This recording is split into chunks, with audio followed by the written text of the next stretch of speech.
Prenez une pause de louange plusieurs fois par jour. Qu'est-ce qu'une pause de louange? C'est quand vous vaquez à vos affaires et vous vous arrêtez pour une minute.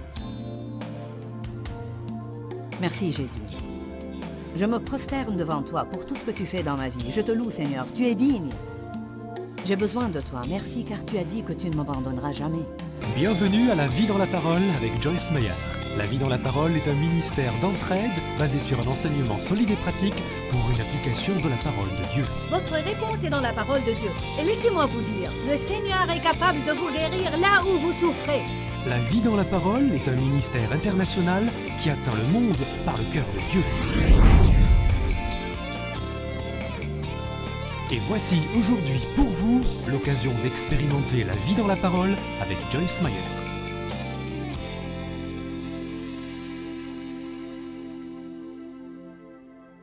J'aime ces mots. Merci pour tout ce que tu as fait. Merci pour tout ce que tu vas faire. Qui sait que Dieu va continuer à faire beaucoup de grandes choses dans sa vie? Amen.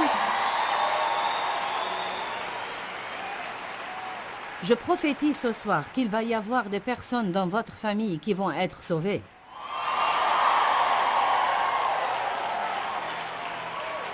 Je sens dans mon cœur ce soir qu'il va y avoir des personnes de votre famille qui vont être sauvées.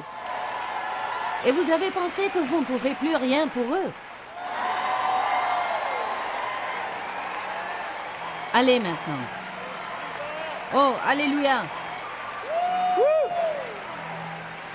Merci Jésus. Gloire à Dieu. Je dis à certains d'entre vous, il y a une promotion qui vous attend incessamment. Il y a une faveur qui vient. Je vous dis, il y a une faveur qui vient même avec vos ennemis. Alléluia.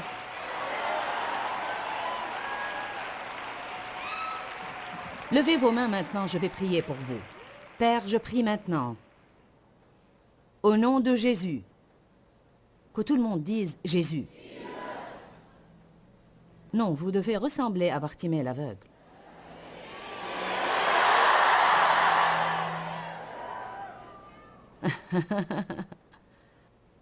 Je prie au nom de Jésus pour qu'une certaine nouvelle faveur descende maintenant sur chaque personne dans cette salle. Faveur. Une incroyable et étonnante faveur. Partout où vous irez. Et même ceux qui sont maintenant vos ennemis jurés, que Dieu travaille même en vos ennemis pour qu'ils soient en paix avec vous. Amen. Alléluia. Ouh, j'aime bien ça. Asseyez-vous pour une minute. Je suis heureuse que Charlie ait chanté le chant Merci, car j'allais le lui demander. C'est bien de vous revoir. Comment allez-vous? Ça a l'air que vous allez bien. Qui n'a jamais été dans une conférence de la vie dans la parole? Bien, où étiez-vous? J'étais dans votre maison chaque jour et vous n'êtes pas venu me voir.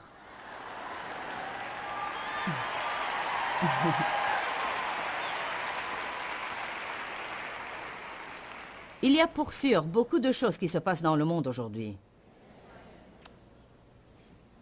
Il y a beaucoup de bonnes choses, mais il y a aussi beaucoup de choses qui peuvent décourager et déprimer les gens. Je pensais un peu à ça aujourd'hui. Il semble comme si Dieu m'avait mis à cœur que j'avais besoin de donner un petit mot d'encouragement ce soir sur comment se débarrasser de cette dépression et de ce découragement. Amen. Dans le psaume 42, vous savez, tout le monde peut avoir des problèmes avec la dépression. Le roi David était un homme qui était proche de Dieu et pourtant, il a parlé de la dépression. Dans le psaume 42, verset 5, il dit Pourquoi t'as battu, ô mon âme? Pourquoi défailles-tu, ô mon âme? Et gémis-tu au-dedans de moi? Espère en Dieu et attends-le avec impatience, car je le louerai encore. Il est mon salut et mon Dieu. Il se sentait assez mal, alors il dit, « Oh mon Dieu, mon âme est abattue au-dedans de moi et je trouve le fardeau plus lourd que je ne peux porter. » Et puis écoutez ce qu'il dit, « Aussi c'est à toi que je pense, depuis le pays du Jourdain, depuis les sommets du mont d'Hermon, depuis la petite montagne de Missar. » Il disait, « Je me sens vraiment mal, je me sens tout abattu et je sens comme si tout ce qui est en moi est un fardeau qui m'écrase. » Et il dit aussi, « Alors je vais penser à toi, Dieu. Vous êtes dans un bon endroit ce soir. Je me sens mieux étant ici, et vous? »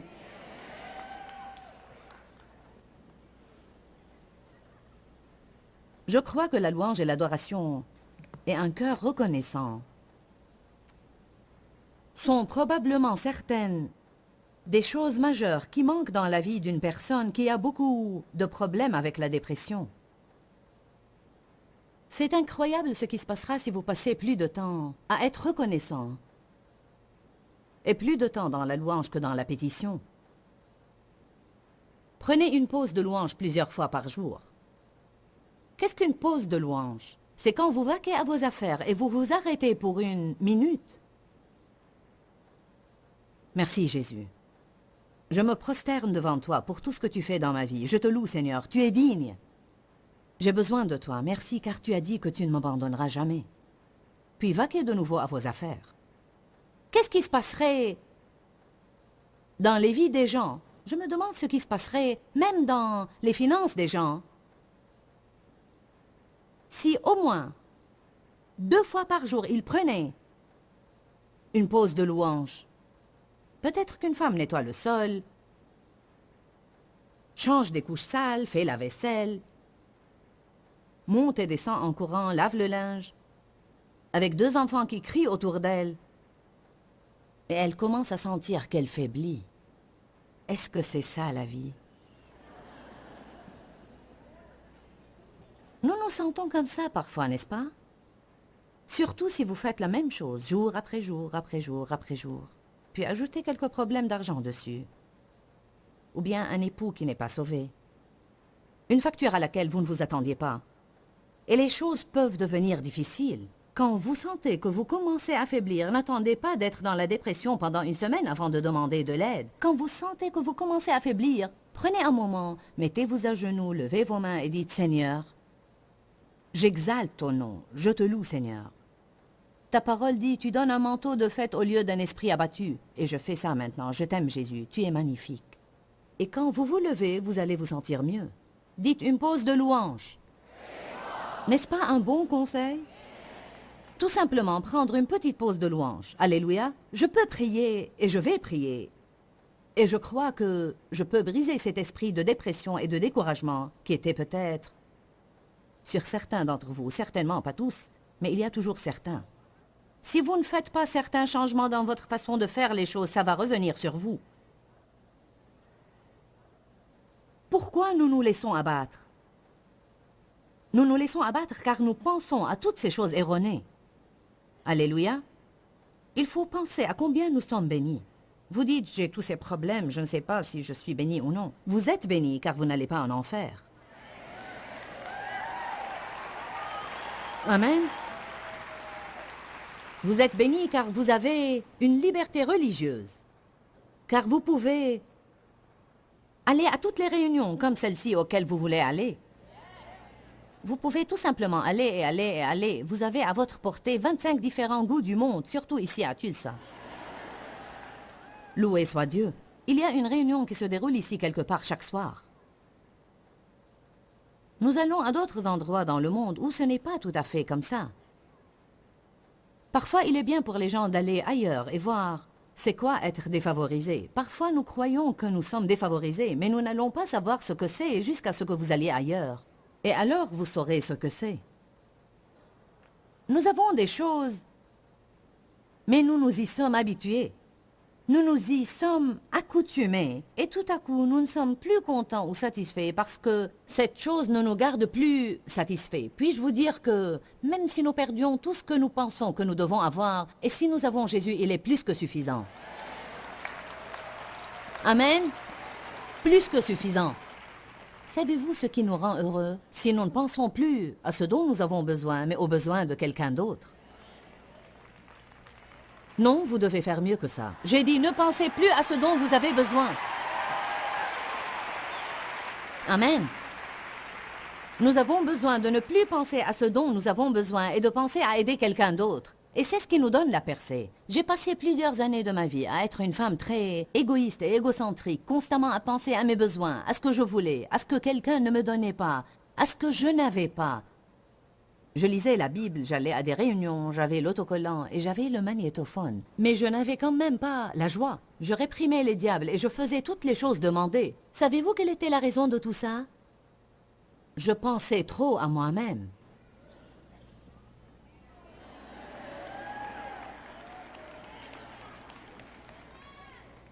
Amen. Je ne dis pas ça pour être méchante, mais parfois nous avons besoin d'un petit électrochoc. C'est comme... Est-il possible que mon problème est tout simplement l'égoïsme?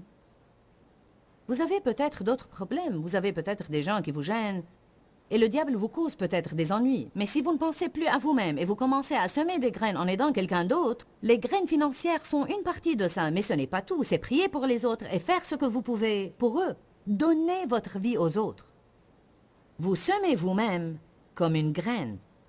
Vous serez stupéfait de ce qui va arriver dans votre vie. Très bientôt, vous serez à peine capable de contenir toutes les bénédictions que vous allez recevoir. Et cela car vous ne passez pas votre temps à vous occuper de vous-même.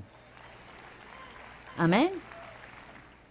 Et je lisais dans mon journal de prière l'autre jour, et j'ai remarqué cela il y a plusieurs mois quand j'étais en train de prier. J'avais senti comme si Dieu me disait qu'il allait me promouvoir. Alors j'ai noté ça dans mon journal de prière. Et j'ai noté certaines choses que Dieu m'avait dit. Puis le Seigneur a ouvert mes yeux et m'a aidé à réaliser que cette porte ouverte en Inde était cette promotion, car il m'a donné l'opportunité d'atteindre littéralement en une seule fois des millions de gens en plus. Je ne crois pas que nous avons une idée sur quelle opportunité a le ministère médiatique aujourd'hui d'atteindre les gens pour le Christ. La chose que j'entends assez des pays du tiers-monde est... Je parlais récemment avec un certain évêque de l'Afrique, et il a dit « Tout le monde nous envoie des évangélisateurs, mais nous voulons des enseignants. » À mon avis, c'est génial d'être sauvé, mais vous devez apprendre comment vivre. Si vous allez toucher la vie de quelqu'un d'autre, vous devez apprendre comment vivre selon les enseignements de la Bible. Je pense que depuis toujours, nous pensons à l'évangélisation, ce qui est très bien, et c'est le premier pas. Mais ils ont besoin d'enseignants, ils ont besoin de l'enseignement de la parole. Alors les gens peuvent apprendre comment vivre juste, et ils peuvent toucher les vies d'autres personnes. Et c'est ce que Dieu veut faire avec vous. Oui, la chose la plus importante est d'aller au paradis, mais s'il ne s'intéressait qu'à ça, dès que vous seriez sauvés, il vous ressusciterait, et ce serait ça. Mais Dieu nous laisse ici, dans le but primaire de toucher quelqu'un d'autre, d'une manière positive. Chacun de vous a sa propre chair. C'est peut-être votre bureau au travail ou la clôture de votre jardin, mais chaque personne de vous a sa propre chair et vous allez toucher les vies d'autres personnes, soit positivement ou négativement. Une des manières par lesquelles nous touchons les gens est en étant stable et en étant joyeux, car le monde n'est pas stable et il n'est pas heureux. Si quelqu'un devait être heureux, ça devrait être les chrétiens. Mais je crois que l'une des raisons les plus importantes pourquoi les gens ne sont pas heureux est car, puis-je le dire clairement, nous ne faisons pas assez pour les autres.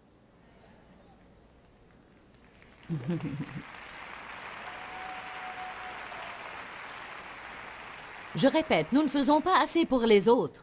Peut-être nous ne donnons pas assez, nous ne faisons pas assez et nous ne sommes pas assez impliqués. Une des formules clés aujourd'hui est « je ne veux pas être impliqué ». Je ne veux pas être impliqué. Pourquoi nous ne voulons pas cela? L'égoïsme. Nous ne voulons pas que notre vie y soit mêlée. Nous ne voulons pas nous engager à emmener quelqu'un à l'église chaque semaine, car si nous faisions cela, nous devrions y aller chaque semaine. Nous voulons nous réveiller et décider si nous avons envie d'y aller ou non. Allez, cette prédication va de mieux en mieux ce soir. Amen. Croyez-moi, je vous laisse manger de mon assiette. Je vous dis tout ce que j'ai appris durant ma vie. J'étais assez instable et c'était pitoyable. Et je suis devenue maintenant vraiment stable, calme, patiente, sereine.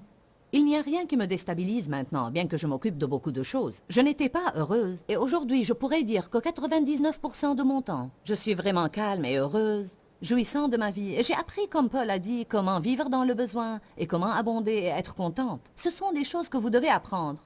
Et je vous dis franchement, je n'invente pas ça pour essayer de vous inciter à donner. Je vous dis que la chose la plus importante qui m'a changé était que je ne devais plus penser à moi-même et que je devais me souvenir combien je pouvais être une bénédiction pour quelqu'un d'autre. Galates 6:10 dit, « Ainsi donc, tant que nous avons l'occasion, pratiquons le bien à l'égard de tous et soyons une bénédiction. » Vous seriez stupéfait de ce qui se passerait dans votre vie si vous vous leviez chaque jour et pensiez à certaines personnes que vous connaissez et preniez 10 minutes à penser tout simplement. Dites penser. Comme une réflexion pleine de prières. Dieu, que puis-je faire pour Nancy? Que puis-je faire pour Sam? Que puis-je faire pour John? Comment pourrais-je être une bénédiction pour mon mari?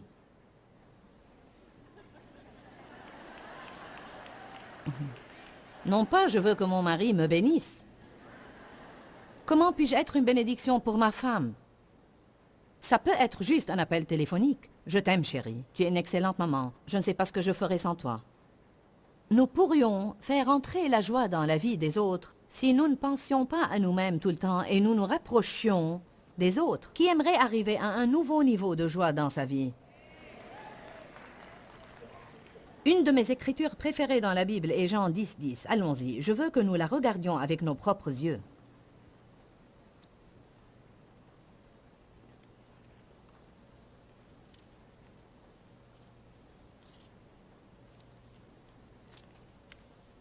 Peu importe combien vous avez de joie, nous pouvons toujours avoir un nouveau niveau. Je suis assez heureuse, mais j'aimerais être plus heureuse. Alléluia.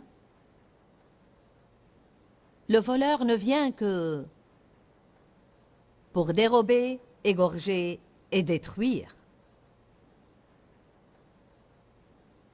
Mais Jésus a dit, « Je suis venu, alléluia, je suis vraiment heureuse qu'il soit venu, afin qu'ils aient la vie et en jouissent, et qu'ils l'aient en abondance, pleinement, jusqu'à ce qu'elle déborde. » Allez à Jean 15.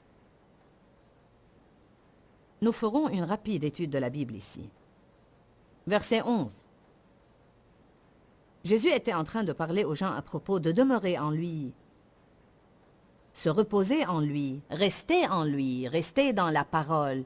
Et il dit, « Je vous ai dit ces choses afin que ma joie et ma gaieté soient en vous, et que votre joie et votre contentement soient parfaits, en abondance et jusqu'à débordement. » Pourquoi veut-il que notre joie soit en abondance? Pour qu'on en donne à quelqu'un d'autre. Alléluia. Cela ne signifie pas que nous devons passer la journée à rire sottement. En réalité, la joie est aussi une calme gaieté. Un sourire, ce serait incroyable ce qui se passerait si les gens commençaient à sourire les uns aux autres. Aujourd'hui, si vous souriez à quelqu'un, il pense que vous voulez quelque chose. Jean 16, verset 24. Jusqu'à présent, vous n'avez rien demandé en mon nom. C'est un enseignement entier en lui-même que nous n'allons pas donner aujourd'hui. Mais maintenant, demandez et ne cessez pas de demander et vous recevrez, afin que votre joie, votre contentement et votre gaieté soient parfaits. Ça a l'air que Jésus veut que je sois heureuse. Encore un verset, Jean 17, verset 13. Et maintenant, je vais à toi. Je dis ces choses dans le monde, afin que ma joie soit totale et complète et parfaite en eux, afin qu'ils connaissent ma gaieté qui les remplit, afin que mon plaisir soit parfait dans leurs propres âmes, et afin qu'ils aient ma joie en eux, qui remplit leur cœur. Dites à la personne qui est à côté de vous, Jésus veut que tu sois heureux. Amen. Levez vos mains et laissez-moi voir qui a des problèmes avec la dépression. Maintenant, laissez vos mains levées. Et le découragement, on va parler un petit peu de ça. D'accord? Et le désespoir, c'est comme j'ai des problèmes, je ne sais pas quoi faire, je ne sais pas quoi faire, que vais-je faire? Amen. Puis si nous demandons combien de personnes sont allées jusqu'à être suicidaires, nous aurions plus et plus. Je vous dirai une chose, ce n'est pas la volonté de Dieu pour son Église. Le royaume de Dieu n'est pas une affaire de nourriture et de boisson. Il est justice, droiture, paix et joie dans l'Esprit Saint. Amen. Maintenant, je vais vous donner ce que je pense être vraiment une grande révélation que Dieu a partagée avec moi et qui a aidé énormément ma vie. Qui veut que je lui dise ce que c'est? D'accord. Êtes-vous prêts pour ça? Aucune autre personne n'est responsable de votre joie personnelle. Vous n'avez pas tous compris. Cela signifie, ce n'est pas la faute de Dave si je ne suis pas heureuse. Ce n'est pas la faute de votre patron si vous n'êtes pas heureux. Allez maintenant. Il y a peut-être des gens qui vous agacent et ne font pas les choses que vous voulez qu'ils fassent. Mais si ma joie est basée sur les gens et basée sur le monde et ces choses, alors j'ai des problèmes tout le temps. Et ça m'a vraiment fait quelque chose quand Dieu m'a dit cela. Ma joie personnelle n'est pas la responsabilité de quelqu'un d'autre. Je crois qu'il y a plusieurs d'entre vous ici ce soir qui pourraient être complètement libérés par ça. Dites, d'accord, c'est vrai Dieu, ma joie n'est pas la responsabilité de quelqu'un d'autre. C'est une chose que je dois arranger entre moi et Dieu. Amen. La joie de Dieu est ma force.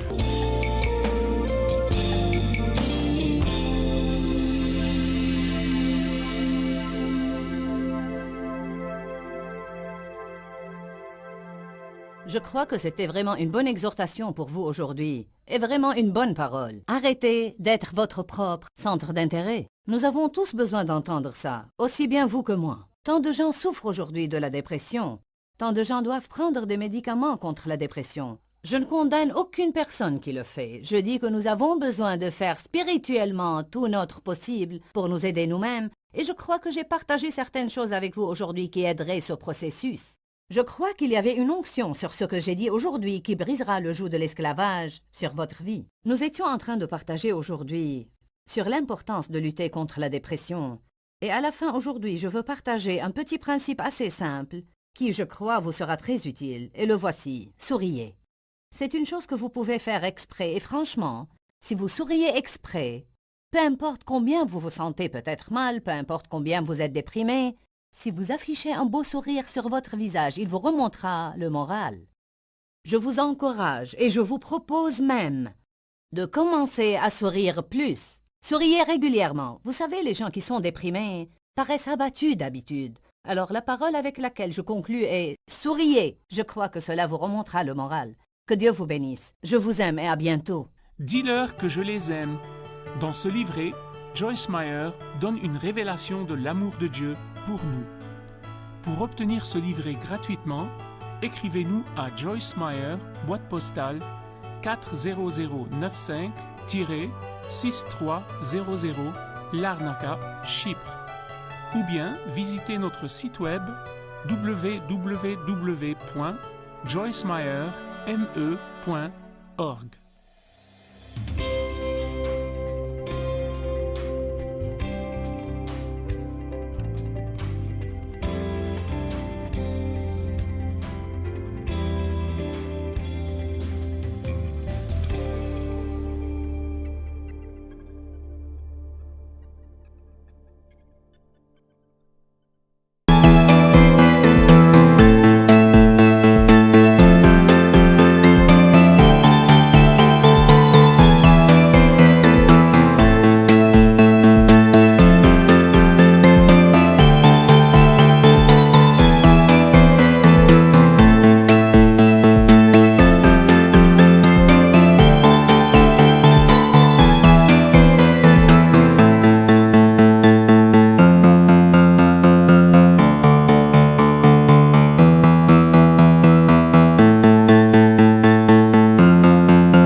sông thu êm đềm thả diều đá bóng nắng cháy giữa đồng kỷ niệm yêu thương trong mỗi ngày tiếng ru gọi hãy nhớ biết bao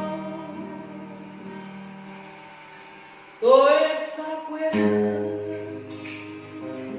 bao năm tháng qua nhưng trong trái tim không bao giờ xa lời mẹ ru con hiu hiu chưa hè mùa lụt nước lũ bắt cá giữa